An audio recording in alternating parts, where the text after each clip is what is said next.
अगर आप इस कथा को सुन रहे हैं तो आधा अधूरा में छोड़कर जाने की भूल बिल्कुल मत कीजिएगा। इस कथा को सुनने मात्र से सारे मनोकामनाएं पूरी होती हैं।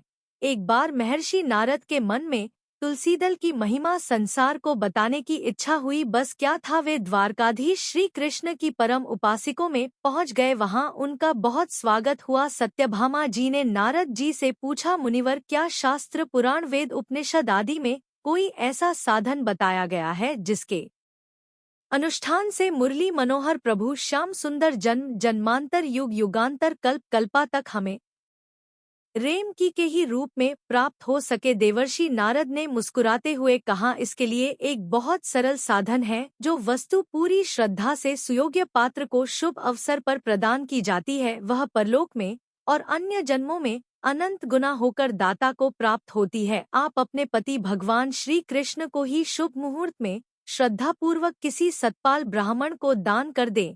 इस विशिष्ट दान से श्री कृष्ण सदा के लिए आपको ही पति के रूप में प्राप्त होते रहेंगे। नारद जी के मुंह से यह बात सुनकर सत्यभामा जी ने कहा, संयोग से जब आप उपस्थित हैं तो मैं दूसरा सत्पात्र कहाँ ढूंढी? इससे बढ़कर मेरा सौभाग्य क्या होगा? आप ही मेरा यह पवित्र कार्य संपादित करा दें और मेरी प्रार्थना स्वीकार कर इस महादान को आप ही ग्रहण करने की कृपा करें।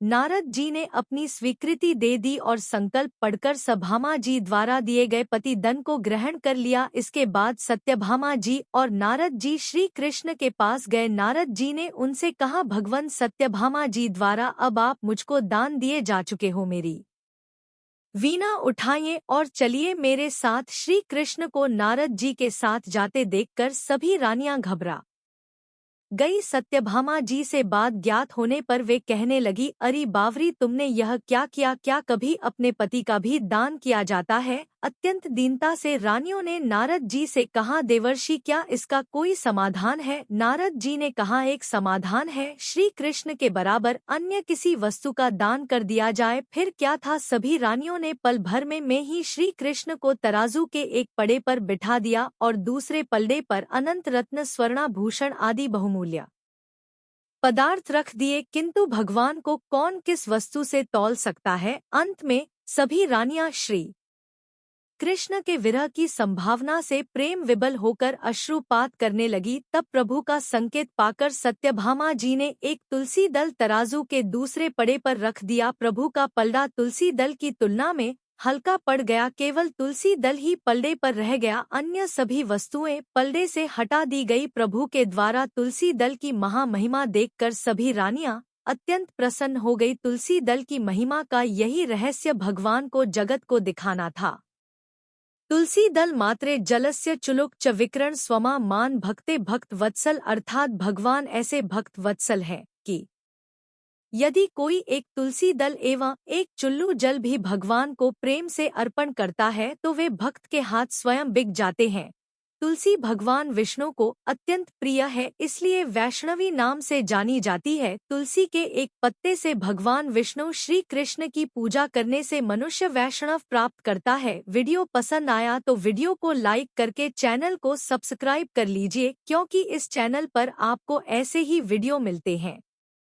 प्राचीन काल में एक लड़की का जन्म राक्षस कुल में हुआ जिसका नाम वृंदा था। दैत्य राज कालनेमी जैसे राक्षस परिवार में पैदा होने के बाद भी वृंदा भगवान विष्णु की पूजा करती थी। जब वृंदा बड़ी हुई तो उसकी शादी जालंधर नामक दैत्य से हो गई। जालंधर काफी शक्तिशाली राक्षस था जिसका जन्म भगवान शिव के तेज के कारण समुद्र से हुआ था। बलवान हो के कारण जालंधर को दैत्यों का राजा बनाया गया। वृंदा से शादी करने के बाद जालंधर की शक्ति और पराक्रम बढ़ता ही गया, उसे किसी भी तरह से हराना मुश्किल था। जालंधर के बढ़ते अहंकार व आतंक से सभी देवता परेशान थे। जालंधर की बढ़ती ताकत के पीछे उसकी पत्नी वृंदा की विष्णु भक्ति और सतीत्व था। होते होते जालंधर अपनी शक्ति और आकार में चूर होकर स्वर्ग की देवियों पर काबू पाने की कोशिश करने लगा। इसी दौरान एक बार उसने माता लक्ष्मी को पाने का प्रयास किया, परंतु समुद्र से जन्म लेने के कारण माता लक्ष्मी ने उसे अपना भाई बना लिया। फिर उसकी नजर माता पार्वती पर गई और उन्हें पाने के लिए जालंधर ने माया जाल बनाया। अपने माया जाल से जालंधर ने शिव का रूप धारण किया और माता पार्वती के करीब जाने की कोशिश करने लगा।